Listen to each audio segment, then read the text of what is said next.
Arenas Yuca. Presente. Arias Oblitas. Presente. Arostegui Gallegos. Presente. Astete Helguera. Presente. Vaca Rivero. Presente, Vaca Rivero. Caguantico. Presente. Canal Nina. Presente. Carvajal Justo. Presente. Cagua Corimandia. Presente. Caguana. Guamán. Presente. Coguamaita. Presente. Charca Fernández. Presente. Condori. Presente, Condori, por favor, presente. Escalante Nahuamel. Presente, Escalante. Ferrell. Presente. Gil. Palomino. Presente, Gil Palomino. González Delgado. Presente, González Delgado. Guevara Gallegos. Presente. Hinojosa Fernández. Presente. Guamaní Paucarmaita. Presente. Macedo Quispe. Macedo presente. Mamaní Fernández. Presente. Martínez Rondán.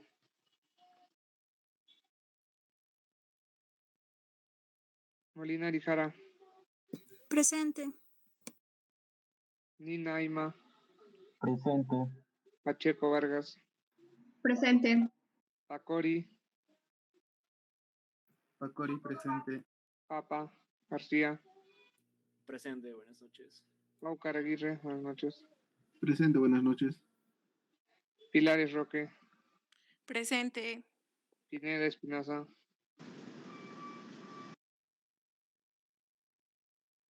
Piñe Guamán. Piñe presente. Quesigualpa. Presente. Quispe Palomino. Presente. Ríos Juárez. Presente. Rodríguez Sequeiros. Presente. Salinas Pino.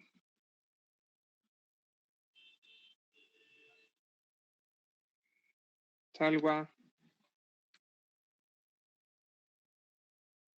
Takuri Figueroa.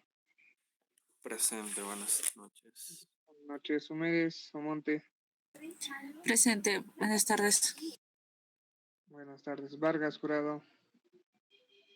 Presente, buenas noches. Vargas León. Buenas noches. Presente. Yucra Jara. Presente. Buenas tardes. Buenas noches.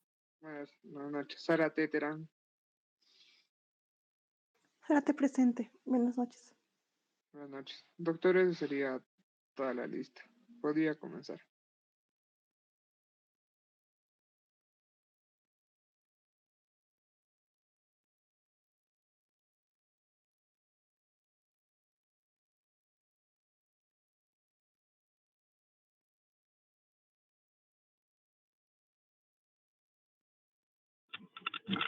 Chicos, ¿me escuchan? Sí, doctora. ¿Me escuchan? Ya, muy bien. Yo no los escucho. Bueno, como les dije, vamos a hacer las preguntitas. Ya. Yuri,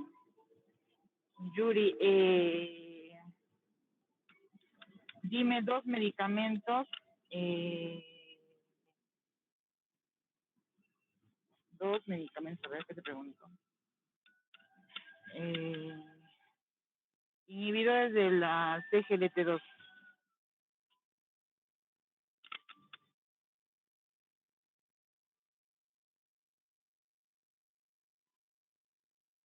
Yuri.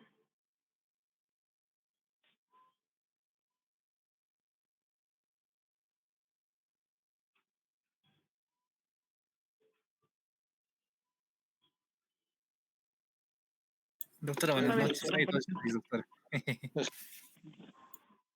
Ya, dime dos, ya, vamos a poner la pregunta. Dime dos análogos de GLP-1.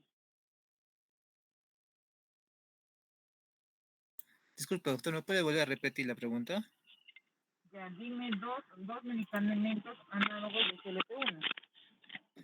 ¿De la SGLT2 o de la GSLT1? No, análogos de GLP-1. ¿Agonistas o antagonistas, doctora? Análogos, agonistas, análogos, exacto. Estaría, por ejemplo, la liracludine, algo por ahí, doctor. Está también la albiglutine, albiglutide y también la dulaglutide. Ya, sin leer, pues, no, Yuri, jurado. Yuri Omar, lo otro Yuri. Yuri, dime cuáles son los criterios para hacer el diagnóstico de diabetes tipo 1.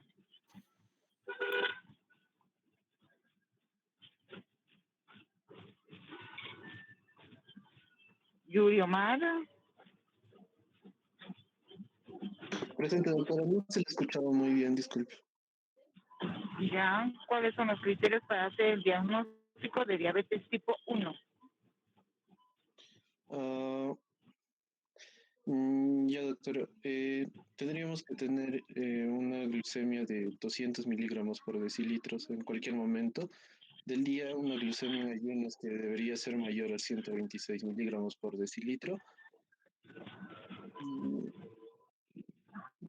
Eso, doctor. Sería. Ya, ¿qué más? Y también una hemoglobina glicosilada mayor a 6.5%. Ya. ¿Qué más?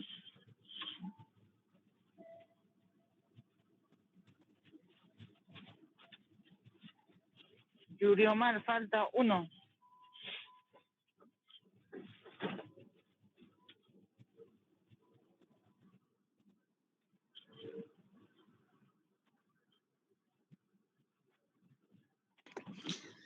Disculpe, doctora, no me acuerdo mucho del último. ¿Qué sería glucosa basal? ¿Qué cosa está bien? Si le he dicho que les voy a preguntar.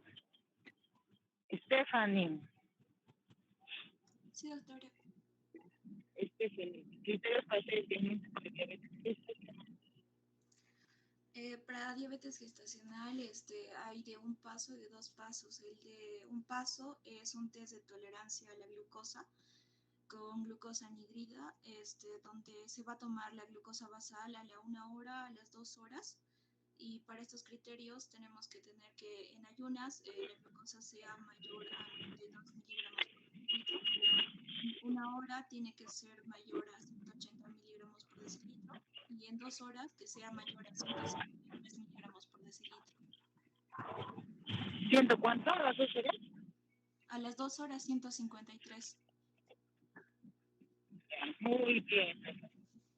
Puntito para ti. Rubí Canal. Rubí Canal. ¿Estás ahí, Rubí? Sí, sí, doctora. Muy bien, Rubí. ¿Cuántos tipos de diabetes hay? Diabetes 1, diabetes 2, diabetes gestacional. ¿Ya? Solo esos 3 hay. Hay más también, doctora, pero los están en ese grupo de los de la diabetes.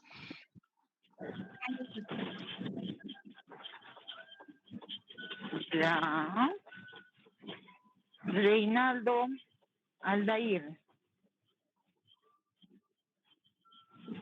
Reinaldo. Presente, doctora. Presente. Reinaldo, ¿cuáles son los criterios para hacer el diagnóstico de diabetes tipo 1? Ya, bueno, primero, doctora, vamos a tener ¿cómo dijo?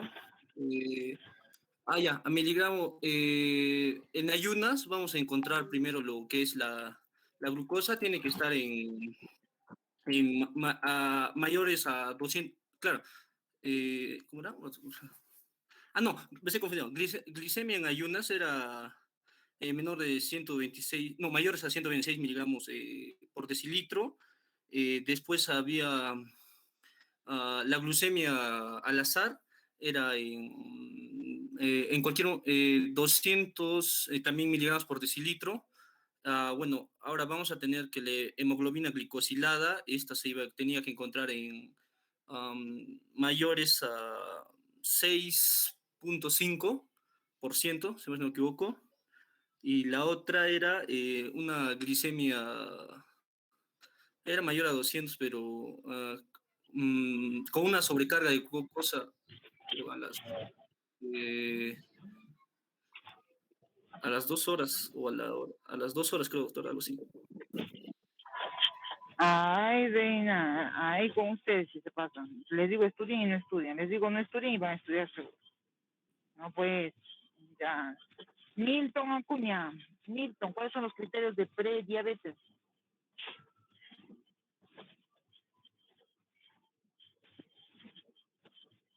Milton. ¿Está Milton ahí, chicos?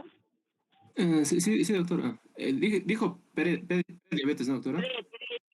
Pre. Bueno, vemos que va a tener una hemoglobina glicosilada mayor a 6.5%, una glicemia que va a tener en ayunas mayor a 126 miligramos por decilitro, y también la glucemia al azar va a ser mayor de 200 miligramos por decilitro. Y gracias.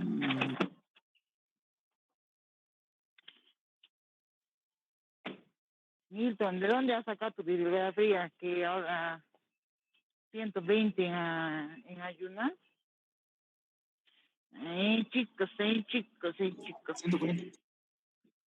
Cuando desapruebe, no me pidan ayudita porque no me pueden ayudar. Marvin Gerald. Presente, doctora. Criterios de prediabetes. Era la glucosa plasmática debía estar mayor a 125 o mayor a 100, o de 140 a 149. ¿Cómo es? ¿Mayor a 100 o mayor a 125? De 100 a 125, doctora. Ya, ¿qué más? Y de 140 a 149 después de 2 horas del test de tolerancia a glucosa, si no me equivoco. ¿149? De 140 a 149 después del test de tolerancia a glucosa a las 2 horas, doctora. Sería prediabetes. ¿Seguro? Sí, doctora. ¿Seguro? Ya, ¿qué más? ¿Esos dos serían, doctora? Ya, Luisa. Luisa, ¿estás ahí? Solo hay una Luisa, ¿no? ¿O hay más Luisas? No, solo hay una Luisa. Ya, Luisa. Mira, Luisa.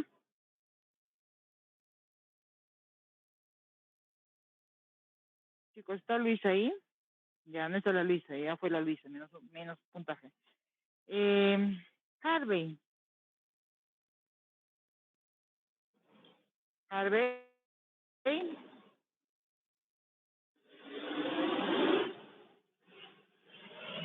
Lo llamo a Harvey y abandona a Mónica. Doctora, disculpe, ¿dijo Luis o Luisa? Luisa. Doctor Harvey, me sacó el MID. Dígame, doctora.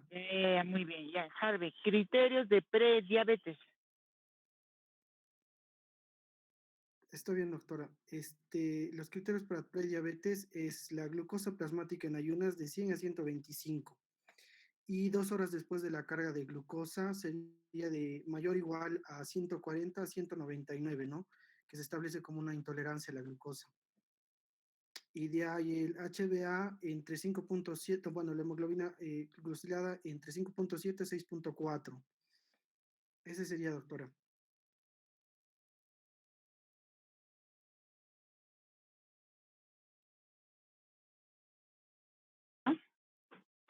Si no leen, el examen va a ser, digo, y eso que el examen son casos clínicos.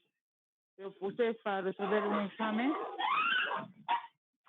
un chicos, mi perro está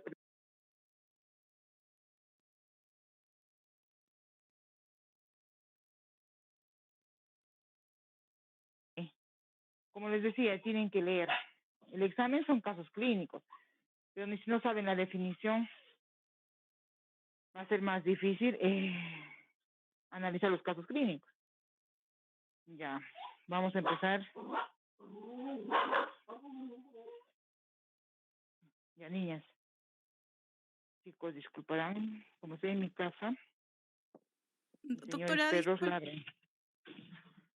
Aló. Doctora, disculpe, soy Pilares, me llamó y mi internet, doctora, está algo mal y está que se va y viene el No. internet, doctora. ¿Me Ya, escucha? después te voy a preguntar. Te escucho, te escucho. ¿Ustedes me escuchan? Sí, doctora, hace rato lo escuchaba entrecortado, pero ya mejor. ¿Ya me escuchan, Ela? Pequeños, ¿me escuchan? Sí, doctora, sí se le escucha. Ya, muy bien. ¿Ven la pantalla? Sí, doctora, sí se ve. Ya, bueno. Ya les había hablado, bueno, que hemos visto lo que es diabetes, hemos visto los tipos de diabetes, manejo de la diabetes, lo que es tratamiento, y ahora vamos con lo que son las complicaciones agudas, ¿ya?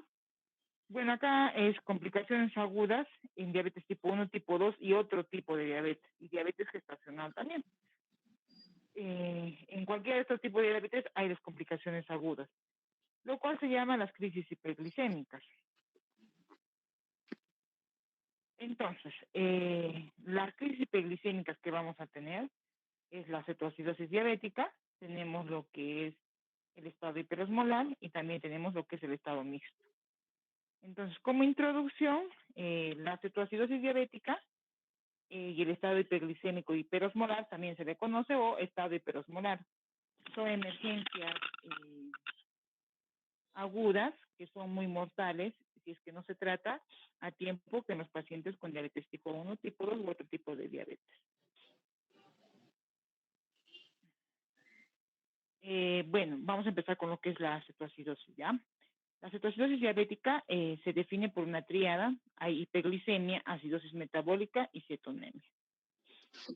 Y el estado hiperosmolar se define como una hiperglicemia severa, hay alta osmolaridad sérica y deshidratación. Hay diferencia entre ambos. Entonces, la frecuencia de la cetoacidosis diabética ha aumentado durante la última década, en estos últimos años. Bueno, según la bibliografía, se tiene como, bueno, en Estados Unidos, en el año 2017, tiene ingresos de 160,000 ingresos al año, que es una buena cantidad. Y los ingresos hospitalarios por cetoacidosis diabética, digamos, en el Reino Unido, es tanto para pacientes con diabetes tipo 1 y tipo 2. El estado hiperosmolar es menos común, eso es cierto. Se presenta en un 1% de todas las crisis hiperglicémicas que entran a emergencia. ¿Ya? Bueno, muchas bibliografías mencionan que la diabetes tipo 1 es la que más se complica con cetoacidosis. Esto se ve en Estados Unidos y se ve en lo que es el Reino Unido o países de Europa. Sin embargo, en Perú, nosotros más vemos pacientes con cetoacidosis en pacientes con diabetes tipo 2. Ustedes van a encontrar siempre la bibliografía mayor cantidad o incidencia de diabetes, incidencia de cetoacidosis en pacientes con diabetes tipo 1, pero aquí en Perú, como les digo, es diabetes tipo 2. Entonces, antes con la cetoacidosis diabética los pacientes se morían, la mortalidad era alta. Eso fue antes del año 1921, se morían. Pero ya con el descubrimiento de la insulina, bueno, ya estamos 100 años de descubrimiento de la insulina, esto ha mejorado. No hay pacientes, bueno, va a depender mucho, ¿no? Les voy a comentar, yo en mi residentado, en el hospital donde yo estaba, no se moría ningún paciente por ceto.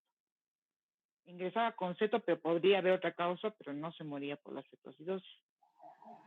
No justifica, digamos, que puedan, digamos, fallecer pacientes o la mortalidad sea alta. Ya se tiene la insulina y no debe morir un paciente. Es como, diríamos, un paciente se muere por un hito. Bueno, ya les mencioné, ¿no? Con la aparición de la insulina, la mortalidad ha disminuido, bueno, y ha disminuido hasta menos del 1%, que es bajísimo. Bueno, y puede aumentar esta tasa de mortalidad en pacientes que tengan alguna comorbilidad más, ¿no? ICC, enfermedad renal crónica, en diálisis y una edad avanzada. Y el estado hiperosmolar ocurre comúnmente en mayores, en adultos mayores. ¿Por qué? Porque estos señores muchas veces van a perder, digamos, esa sensación de sed. Y si no controlan su diabetes y no toman líquidos, estos van a hacer lo que es un estado hiperosmolar. Y la tasa de mortalidad es del 10 al 20%, pero no, incluso eso, no se debe morir un paciente con ceto o estado hiperosmolar. ¿Ya? Bueno, es muy importante saber la fisiopatología. Bueno, esto ya ustedes lo han debido de ver, pero para recordarles, para decirles cómo es el tratamiento. Si nosotros vemos la fisiopatología, como hemos visto en diabetes, cuál es la fisiopatología, podemos ver qué medicamento podemos darle, a qué órganos nosotros queremos, con qué órganos queremos mejorar esa diabetes. Igual lo mismo es una cetoacidosis. Tanto la cetoacidosis diabética como el estado hiperosmolar, bueno, son un resultado por una deficiencia de insulina. Y esta deficiencia de insulina puede ser relativa o absoluta. Relativa podemos ver en pacientes con diabetes tipo 2, en debut, o absoluta podemos ver en pacientes con diabetes tipo 1. ¿Ya? Entonces, quiero que estén muy atentos a eso de la fisiopatología. ¿Ya? Bueno, en la cetoacidosis, como les mencioné, puede ser por una deficiencia absoluta o relativa de insulina. En este caso, bueno, hay una deficiencia relativa. Vamos a ver, esperen, chicos, vamos a ver si puedo tener punterito. Punterito. Ya. No hay puntero. Quiero punterito, no hay puntero. No hay puntero. ¿Por qué no hay puntero? No hay puntero. No hay puntero. Ya. Entonces, vean, en la partecita de arriba donde dice deficiencia absoluta de insulina, esto también a eso se va a acoplar o va a ser constantemente o coincidentemente, paralelamente, las hormonas contrarreguladoras van a aumentar. Las hormonas contrarreguladoras, ¿cuáles son? Glucagón, catecolaminas, cortisol y hormona de crecimiento. Estas hormonas, ¿qué hacen? Hace que el azúcar suba más. Ya nuestro paciente está con una glucosa de 300. Estas hormonas contrarreguladoras aumentan y aumenta más el azúcar, ¿ya? Lo cual nos va a producirnos dos pasos. Hay dos situaciones que nos va a producir. Una es que nos va a aumentar las enzimas gluconeogenéticas. Y estas enzimas, ¿qué van a hacer? Van a aumentar lo que es la gluconeogénesis, van a aumentar lo que es la glucogenólisis y va a disminuir la utilización de la glucosa. Entonces, ¿qué pasa? Aumenta el azúcar. Esto nos va a producirnos una hiperglicemia. Esta hiperglicemia que nos va a producirnos, una diuresis osmótica. Y esta diuresis osmótica, digamos, cuando pasa esto, porque supera la capacidad de absorción tubular. Habíamos hablado en la clase de diabetes, en la fisiopatología, que el riñón solamente podía absorber hasta 180 miligramos de glucosa al día. Entonces, esa capacidad tubular de absorción se rebasa, por lo cual hay la diuresis osmótica, por lo cual hay glucosa en la orina, hay una glucosuria. ¿Ya? Luego, la otra situación que pasa, perdón, cuando hay esa diuresis osmótica, luego nos va a llevarnos a una deshidratación, luego nos va a llevarnos a anormalidades de los electrolitos.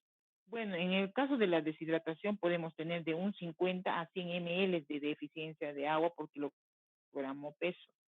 Es por eso que un paciente en el tratamiento con cetoacidosis o estado hiperosmolar muchas veces necesita de 8 a 12 litros. Es por esta deshidratación que produce la glucosuria. La otra situación que tenemos es que el déficit de absoluto de insulina o relativo nos va a llevarnos a un aumento de las hormonas de la lipasa. ¿Ya? Este aumento de hormonas nos va a llevarnos a un aumento de los ácidos grasos libres en el hígado y nos va a aumentar lo que son las cetogénesis. ¿Qué ácidos nos va a tenernos? Ácidos que van a hacer es el ácido acetoacético y el ácido beta hidroxibutirato, lo cual estos dos nos va a llevarnos a una acidosis. Entonces, cuando ustedes tengan una cetoacidosis, el tratamiento es insulina. ¿Por qué? Porque le falta insulina. porque el inicio de la fisiopatología es que el déficit de insulina, no se le pone bicarbonato, ojo, porque la acidosis no es por una falla renal, sino es por la deficiencia de insulina. Entonces, habíamos visto que nos va a dar la normalidad de los electrolitos. Una causa de hipernatremia, muchos sabemos, y también lo han visto en nefrología, es la deshidratación, entonces puede haber deshidratación. También puede haber pérdidas de electrolitos. En sodio podemos tener de 7 a 10 milicovalentes por kilo, potasio de 3 a 5, cloro de 5 a 7 milicovalentes kilo, fósforo 1 milimol, y magnesio también se puede ver la pérdida de 0.5 a 0.8. Entonces, aquí están los criterios, ¿ya? Los criterios de cetoacidosis son estos. La glucosa es mayor a 250. Glucosa mayor a 250. El pH es menor a 7.3. Bueno, hay leve, moderado y severo. Con que ellos sepan ustedes que, digamos, reconocer la cetoacidosis, no, digamos, no soy tan crítica y decir, no, que sepan moderado, leve y severo. Entonces el pH es menos de 7.3. Bicarbonato es menos de 18. El anión GAF es mayor a 12. Y tiene que haber, donde dice acetato, tiene que haber en orina, tiene que ser positivo, o en sangre puede ser también el ácido beta hidroxibutirato. Sin embargo, nosotros no tenemos eso, pero lo que pedimos es cetonas en orina, ya que esa también que es un criterio válido para hacer el diagnóstico de una cetoacidosis. Entonces, repito, ¿cuáles son los criterios? Es glucosa mayor a 250, un bicarbonato menor a 18, un anión GAF mayor a 12, un beta hidroxibutirato positivo o cetonas en orina. ¿Ya? Bueno, acá el estado de conciencia puede ser alerta, puede estar somnoliento, puede estar en coma, puede estar estuporoso. Bueno, no es un criterio, los criterios son los que les he mencionado. ¿Ya? Acá nuevamente pensé, ya. Pues nuevamente acá menciona, cuando es un aceto leve, moderada y severa, la glucosa es mayor a 250. Y bueno, y acá ya nos comparte, ¿no? Digamos, un pH en el leve va de 7.3 a 7.25, bicarbonato de 15 a 18, hay cetonas en orina positivos y anión gas mayor a 10. Moderado va de 7 a 7.24, bicarbonato menos de 15, de 10 a 15, hay cetonas en orina y el anión gas es mayor a 12. Perdón, el anión gas es mayor a 10 en lo general, ya como criterios de cetoacidosis. Y en el severo, el pH es menos de 7, bicarbonato menos de 10, cetonas en orina positivas y anión GAF mayor a 12. Al ladito vemos lo que es estado hiperosmolar, que también lo vamos a ver luego. Voy avanzando los criterios son una glucosa mayor a 600. El pH puede estar normal, puede estar alto, no hay problema. El carbonato también puede estar alto. La osmolaridad es otro criterio, va mayor a 320 miliosmoles. Y el estado al de alerta, eso es otro criterio. Generalmente esos pacientes llegan con estupor o con coma. ¿Ya? Entonces, como les mencioné, hay varios artículos que nos mencionan cómo es la diabetes. Bueno, y acá les menciono, es un artículo que se hecho aquí en Perú, en el Hospital Cayetano, y bueno, y acá nos menciona pacientes con cetoacidosis, acá, cetoacidosis diabética en pacientes peruanos con diabetes tipo 2. Pues digo, es raro.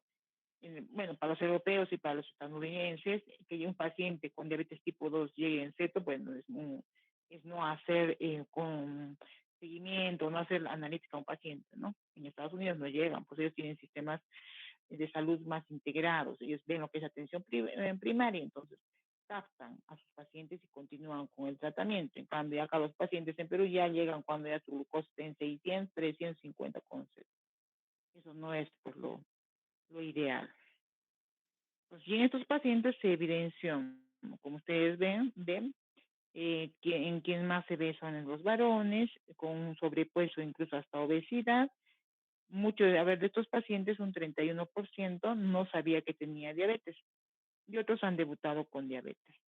De estos pacientes no tomaban ningún tratamiento, los que han debut 24, y progresivamente orales tomaban 17 y 12 pacientes aplicaban insulina. Los factores desencadenantes es muy importante saber cuáles son los factores desencadenantes. Un paciente puede estar controlado, pero si tiene una infección, pues la glucosa puede aumentar y complicar con una cetoacidosis. Por eso, cuando un paciente tiene un proceso infeccioso, hay que bajar la glucosa, ¿ya?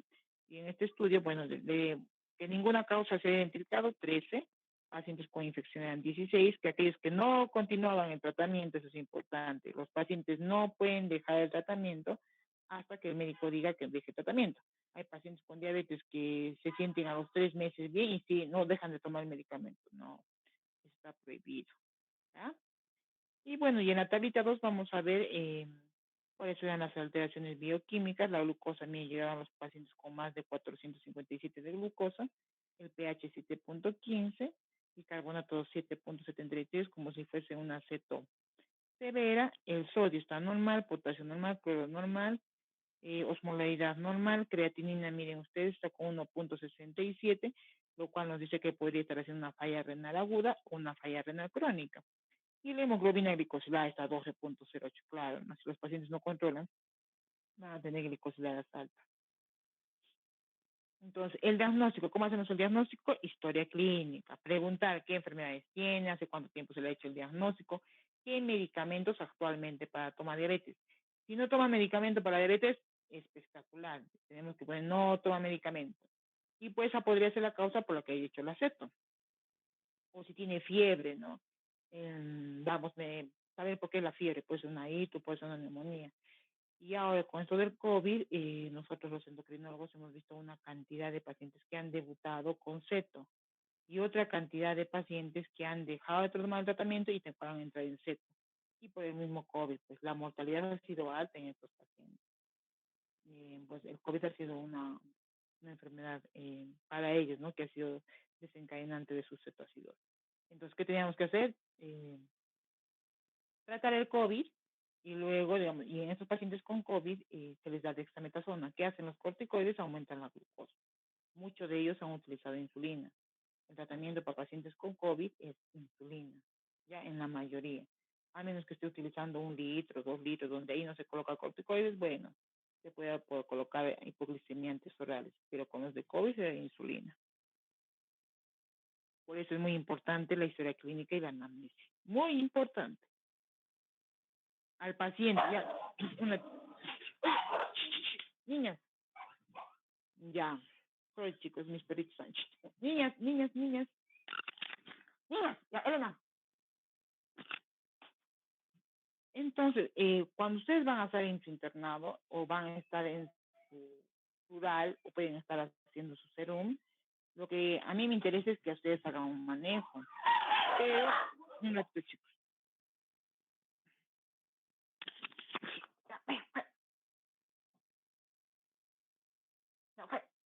Ya. Pero hagan un manejo en cuanto, digamos, a su nivel de resolución. Cuando ustedes están en el internado, yo quiero, digamos, paciente viene antecedentes de diabetes, lo primero que tienen que hacer es tomar una glucosa. Si la glucosa está mayor a 250, ¿qué se hace? Le tomamos un AGA. Es por eso que acá en la evaluación de laboratorio, ¿qué vamos a pedir? Glucosa, urea, creatinina y cetonas en orina. No tenemos beta-hidroxibutirato. En su serum, ¿qué van a hacer? Con que ustedes tengan una glucosa y la glucosa esté más de 250 y el paciente esté descompensado, ustedes lo que hacen va a ser hidratar y referir, porque ustedes no van a manejar un aceto. No se queden con un paciente que no puedan manejar, ¿ya? Luego vamos a pedir amilasas para descartar que no sea una pancreatitis, osmolaridad, cetonas en orina, ya les dije. Y bueno, pedimos un examen de orina, hemograma, EKG, rayos X de tórax, cultivo de sangre, esputo, orina, para ver cuál ha sido la causa. Hay muchos infartos que también producen cetoacidosis, o lo contrario, ¿no? Que la cetoacidosis, las diabetes no controladas puedan producirnos un infarto. Por eso que pedimos un EKG. Todo paciente en la emergencia tiene que tener un EKG. para saber si eso o no la causa. Siempre tenemos que saber la causa. Las causas desencadenantes, como en el estudio que le mostré, un 45% de las infecciones, la mayor parte, otra será por omisión a la insulina. También había problemas relacionados con el alcohol y drogas. Los pacientes diabéticos no pueden estar drogando, o sea, pues tampoco pueden estar tomando en cantidades industriales alcohol. El embarazo también es una causa de cetoacidosis. Las cirugías, es por eso que un paciente que vendrá a sala tiene que entrar con su glucosa, no puede entrar con su glucosa alta, porque en cirugía puede hacer un aceto. Hay que tener mucho cuidado con los inhibidores de los receptores de CGL2. Estos nos pueden producir una cetoacidosis glicémica, pero para eso hay de los controles. Las pancreatitis también, los dolores abdominales, los infartos de miocardio, los ACVs, drogas como los fármacos, cocaína, el alcohol produce desencadenan un aceto, los traumas, la tirotoxicosis también nos podría producir una cetoacidosis y el feocromocitoma, que es un tumor, feocromocitoma es un tumor que va a secretar lo que es adrenalina o noradrenalina o catecolaminas. Pues, ¿cuál es la clínica? ¿Cómo viene un paciente con ceto? Viene con poliuria, pacientes orinan, tienen polidipsia, náuseas, vómitos, dolor abdominal, tienen trastornos visuales, a veces ven borroso, veo borroso, después de normal. Hay letargo, y los pacientes cuando son las cetos entre moderadas a severas, estos pacientes tienen una alteración del sensorio, tienen taquicardia, claro, taquipnea por la deshidratación.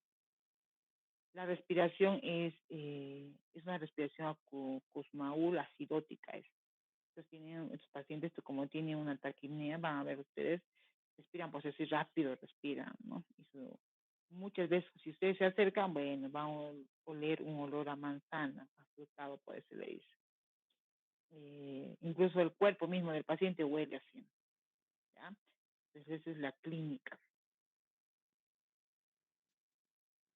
¿Qué otros síntomas puede haber? Bueno, ya les mencioné, derivados por la glucosa por la hipoglicemia, les había mencionado lo que producía una diuresis osmótica. Por eso va a haber una polidipsia, pérdida de peso, deshidratación, puede haber hipotensión arterial, taquicardia por la deshidratación. Derivado de la cetosis puede haber náuseas, vómitos, dolor abdominal y el aliento afrutado, ¿no?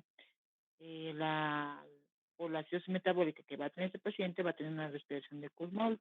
Muchos van a querer entubarlo. No, si hay una ceta no se entuba, a menos que sea necesario. Y que veamos que los parámetros ventilatorios no estén, digamos, estables, y ahí necesita, ¿no? Diagnóstico diferencial, claro, no todo va a ser ceto, paciente diabético ceto, no. Los pacientes puede haber, digamos, con cetoacidosis del ayuno, pacientes que hacen huelga de hambre 10 días, pero que no comen nada. Huelga de hambre es no comer nada. Esos pacientes van a tener cetonas en orina. La cetoacidosis también alcohólica, también la acidosis alcohólica. Pacientes alcohólicos van a tener un pH bajo, pueden tener cetonas en orina. ¿Por qué? Pues los pacientes no comen. Pacientes con acidosis láctica, ingestión de salicilatos, metanol, etilglicol, paraldehído también, y los que tienen falla renal. ¿Ya? Pacientes pueden ser diabéticos que tengan falla renal, es decir, su glucosa 300 y tienen falla renal. Primero hay que descartar que no sea una falla renal antes de decir ceto. Porque claro, el pH va a estar bajo, pero no va a ser por la glucosa, sino porque ese paciente realmente tiene una afección a nivel tubular, entonces va a necesitar, ese paciente sí necesita lo que es bicarbonato, pero un aceto no, pues hay que descartar que no sea una falla renal. Entonces, eso es una parte de lo que es cetoacidosis. Es muy importante que ustedes sepan y reconozcan.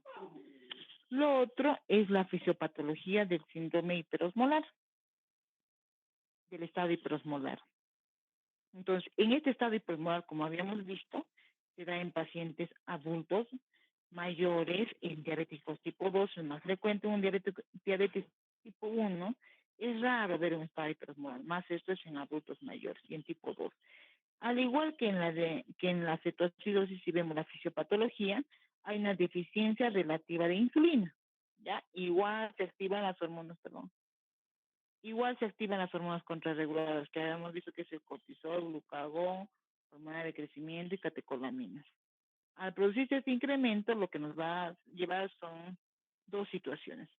Una situación es el aumento de las enzimas glucogenéticas, lo cual van a producir aumento de la gluconeogénesis, aumento de la glicólisis, por lo cual va a haber mayor cantidad de azúcar y disminución de la glucosa, disminución de la utilización de la glucosa, lo cual nos va a llevarnos a una hiperglicemia.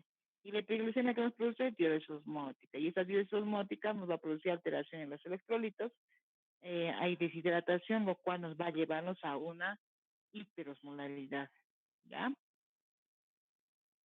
Y lo otro, bueno, lo que pasa en la otra situación es un aumento de la hormona lipasa, pero lo que eso, digamos, no va a producir una cetogénesis o un aumento o una producción de ácidos. Es por eso que estos pacientes no es, digamos, no se ve una acidosis. No es un criterio la acidosis para decir un estado hiperosmolar. Entonces, el criterio para estado hiperosmolar es la glucosa, como les mencioné, mayor a 600, ¿ya? El pH puede estar normal a alto, por eso no hay una acidosis, les mencioné. El carbonato mayor a 18, y lo otro que mencioné que es importante es la osmolaridad mayor a 320 y el estado del sensorio. Hay una alteración del estado del sensorio, el paciente puede estar en estupor o en coma. Entonces, esa es la diferencia con el estado, con lo que es la cetoacidosis, ¿ya? Bueno, ¿cómo calculamos la osmolaridad? Hay varias formulitas. Puede ser esta primera fórmula, 2 sodios más el potasio, más la glucemia sobre 18, más la urea sobre 5.6. O la osmolaridad plasmática efectiva, que son 2 sodios más la glucosa sobre 18, ¿ya? Cuando la glucosa es mayor a 320, eso es y tenemos una glucosa mayor a 600, es un estado hiperosmolar. Luego lo otro que nos interesa es el sodio corregido. Se halla el sodio corregido para ver qué infusión le vamos a darle, y se halla el sodio sérico más 1.6 por la glucosa menos 100 sobre 100. Es importante que sepan esas formulitas, ¿ya? Entonces, ¿por qué decimos que tiene que haber alteración del estado del sensorio?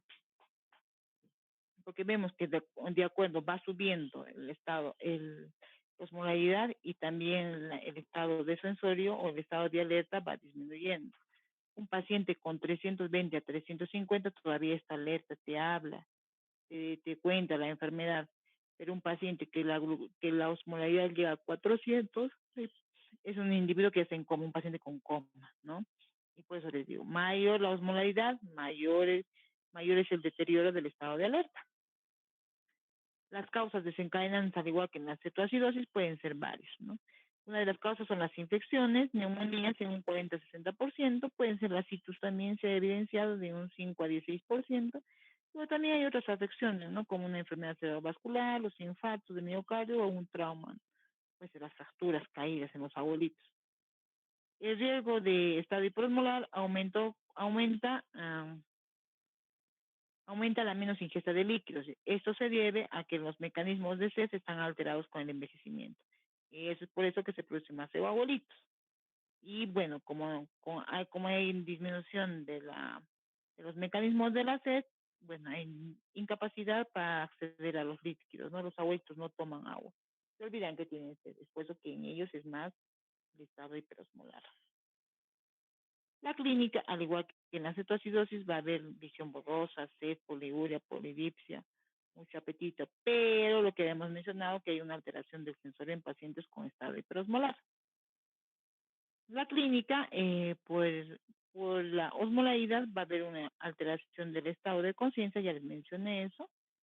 Bueno, y los síntomas tenemos poliuria, polidipsia, puede haber en estos pacientes la deshidratación es más, o como les mencioné, puede hasta 12 litros puede hacer el déficit de agua en estos pacientes. Puede haber hipotensión, bueno, hay taquicardia, hipotaquimia por lo que es la deshidratación. Y bueno, hay somnolencia, puede focalizar, incluso puede convulsionar pacientes. Hay casos, pero son rarísimos en los cuales convulsiona. Ahora, lo que me interesa es el manejo. El manejo que les voy a dar es hospitalario. Que lo tienen que saber, lo tienen que saber para cuando ustedes están haciendo su internado. No van a esperar a que venga todavía el endocrinólogo. Están avanzando hasta que venga el endocrinólogo, ¿ya? Lo que utilizamos en estos pacientes Bueno, para hacer un manejo ideal son las bombas de infusión. Si ustedes ven al lado derecho, esas son las bombas de infusión, son antiguitas, pero son sirven. Utilizamos insulina, tanto en estado hiperosmolar como en pacientes con cetoacidosis. Y el monitoreo, pues hay un glucómetro al lado. Primero vamos a manejar la deshidratación, luego manejamos la hiperglicemia. Si hay balance electrólico, también tenemos que hacer el reajuste. Tenemos que tratar cuál es la causa precipitante, porque estos pacientes ya tienen ceto y le damos insulina, pero tienen una neumonía, nunca va a mejorar, ¿ya? Y el monitoreo tiene que ser en una hoja aparte y con un balance hidroelectrolítico. Entonces, este es el manejo. Vemos acá, bueno, en la parte derecha, en el esquema, vemos los fluidos, luego vemos la insulina y luego el potasio, ¿ya? Vamos a empezar con lo que son los fluidos.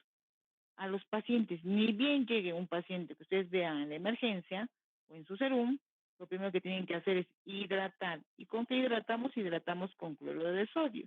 Y esto podemos darle de 500 a 1000 ml en 1 a 2 horas. Ya lo primero que hacen, hidratación, es lo que nos importa. Luego, hasta que estén sacando, ustedes estén dando hidratando, ustedes sacan su agüita al paciente y ven si es, bueno, primero le toman alas. Luego ven que es un aceto, hidrata, ¿ya? Con cloruro. Hemos hidratado 1 a 2 horas y, bueno, tenemos que evaluar el sodio. ¿Para qué nos sirve evaluar el sodio? Para que no haya una hipernatremia o haya una hiponatremia, pero más es para que no haya una hipernatremia. Hay una hipernatremia y el paciente va a estar con trastornos de sensorio, no por el aceto, sino va a estar por la hipernatremia. Entonces, hallamos el sodio corregido. Hallando el sodio corregido, tenemos que ver 3 situaciones: si el sodio está bajo, si el sodio está normal y si el sodio está alto. Si el sodio está normal, alto, lo que tenemos que hacer es hacer una solución al 0,45% de cloruro de sodio. Y podemos dar de 250 a 500 cc hora, dependiendo de la hidratación del paciente, es decir, de las mucosas, dependiendo de si orina o no orina, de la presión. ¿Y cómo hallamos la solución? Bueno, yo le digo medio normal, porque lo normal es una solución al 0,9% de cloruro de sodio, ¿verdad? Entonces, al medio normal le vamos a dar 0,45. ¿Y cómo podemos obtener esta solución? Obtenemos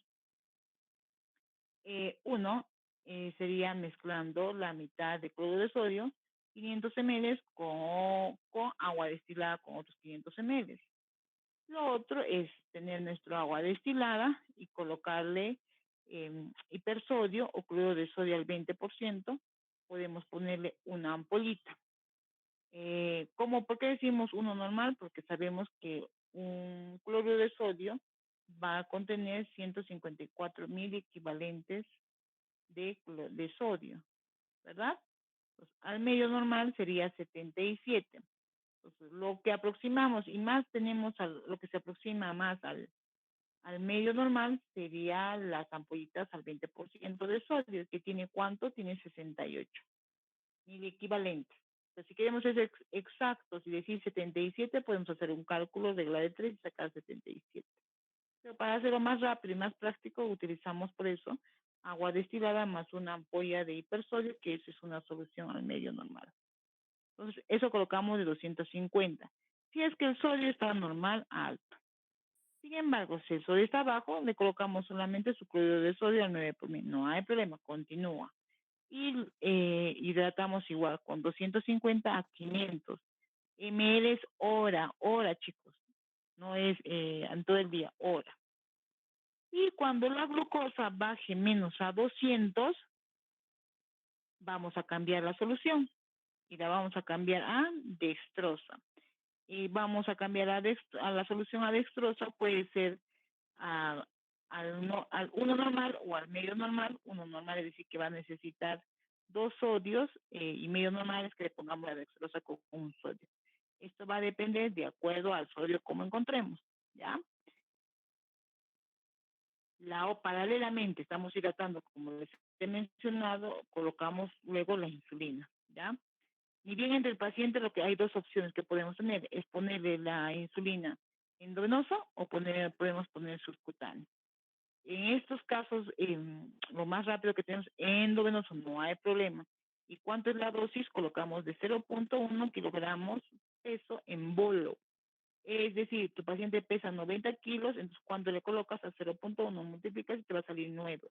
9 unidades de insulina rápida, eso le colocas endovenoso en su solución, ¿ya? Ahora, doctora, subcutáneo también le puedes poner subcutáneo.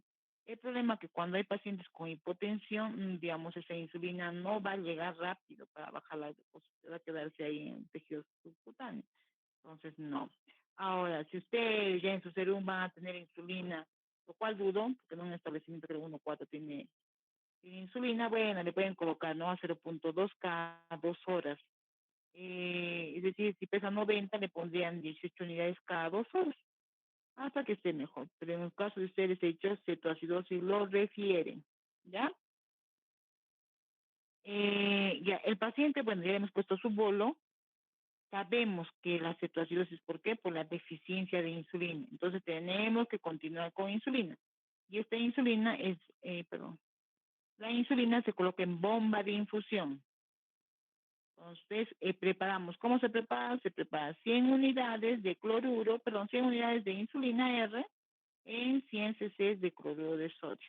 Así se prepara. ¿Y cómo la acomodamos? Damos a 0.1 unidades kilogramo hora. Es decir, si tu paciente pesa 90 kilos, este paciente le vamos a dar 9 cc hora. ¿Ya?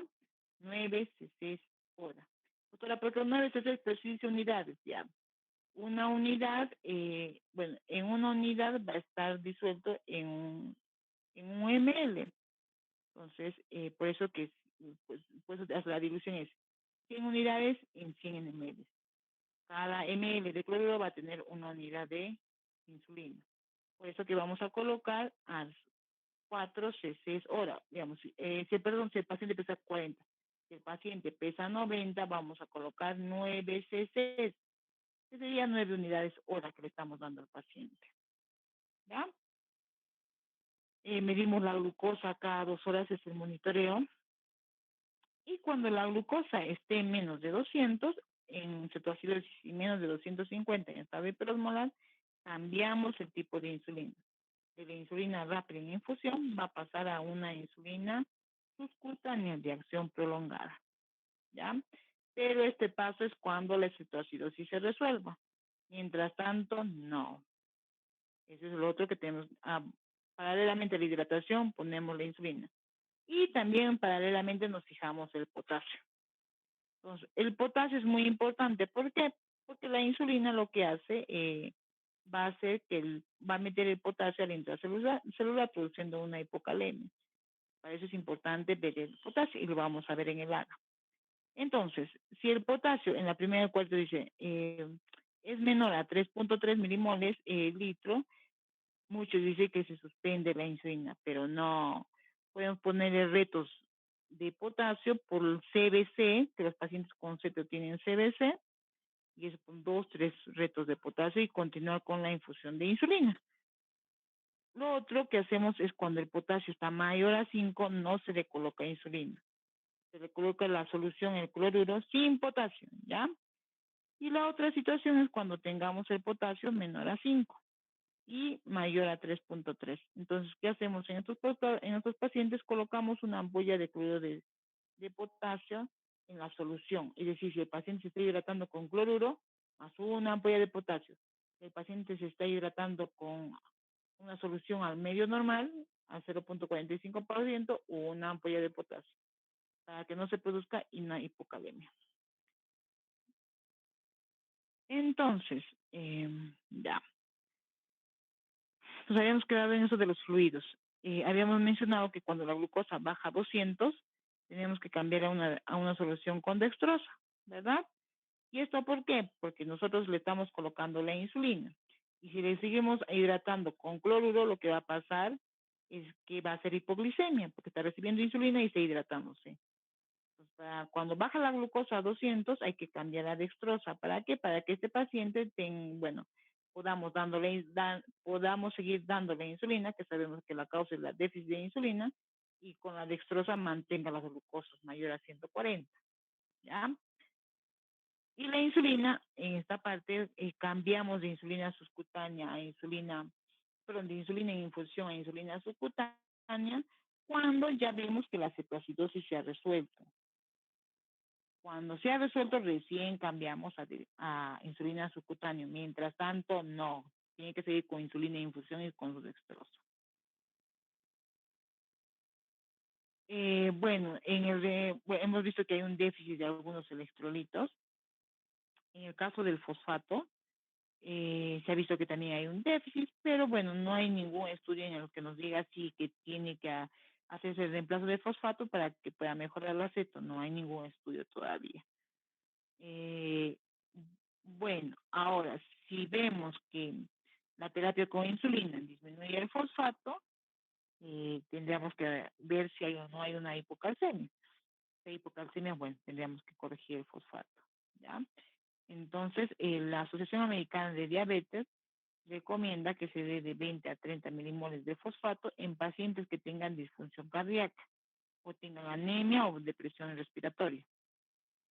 Pero cuando el fosfato esté menos a 0.32 milimoles o menos a 1 miligramo de decilitro. ¿Ya? Ahí nomás podemos dar fosfato, si no, déjenlo nomás. Bicarbonato. El bicarbonato no hay estudios que se haya demostrado que mejore cuando si damos bicarbonato en pacientes que tengan un pH mayor a 6.9. Es por eso que el bicarbonato solo se da en pacientes que tengan el pH menos de 6.9.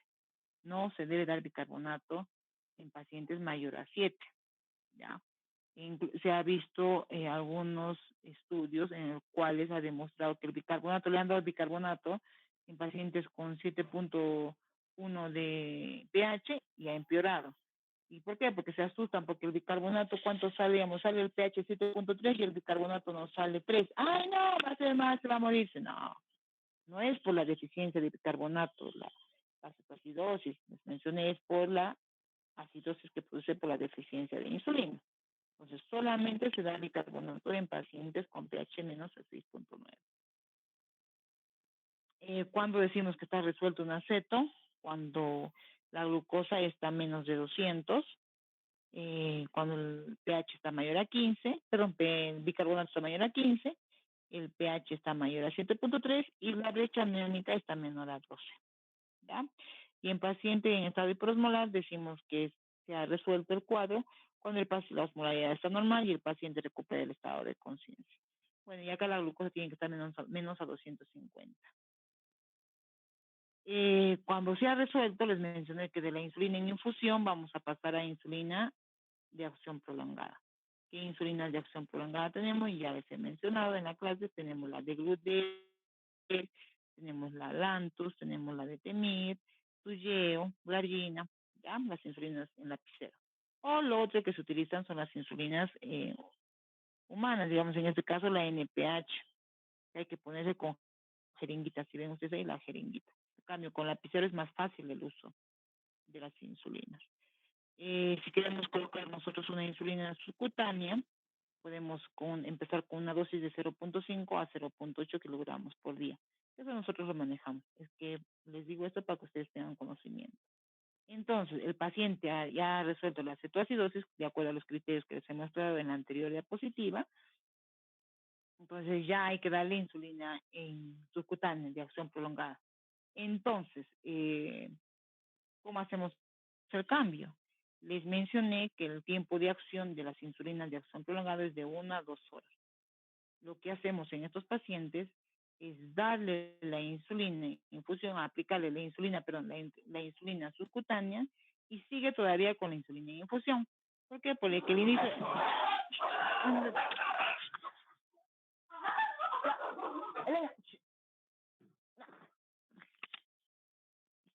Pobre chicos, mis perros están viendo a mi gato. Ya.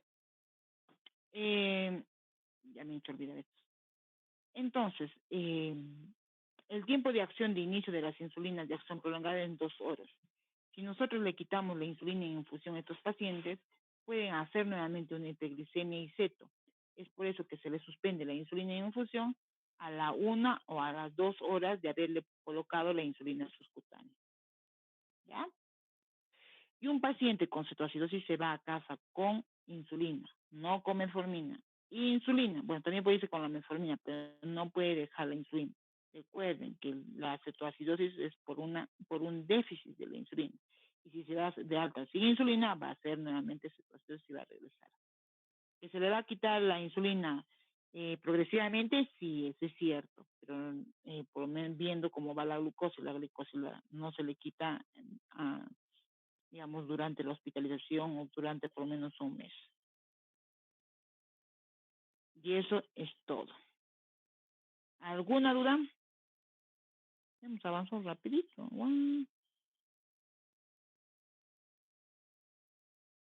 ¿Alguna duda, chicos?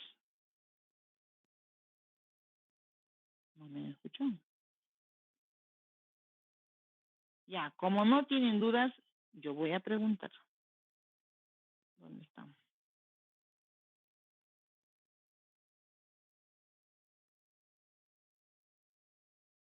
Ya. Deja de compartir. ¿Cuántos hay? No mucho. Ya. Diego Aliaga. Diego. ¿Está Diego?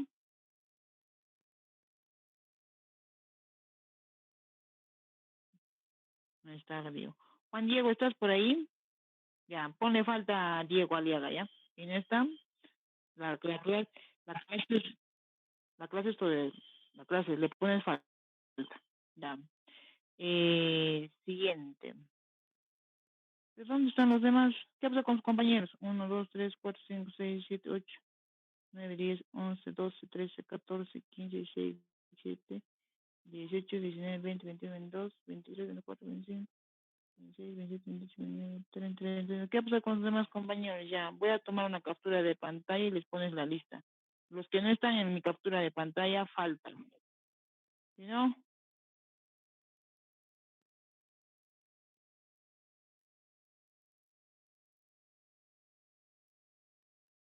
Ya, pero si recién las 7 y 7, ya. Pero habíamos quedado pues en eso, Diego, nada de considerar. Habíamos quedado con eso. Si no, pues hay que dije otro día. Pero si no están, no, pues así no voy a poder avanzar. Quería avanzar algo más, pero no voy a poder si no están.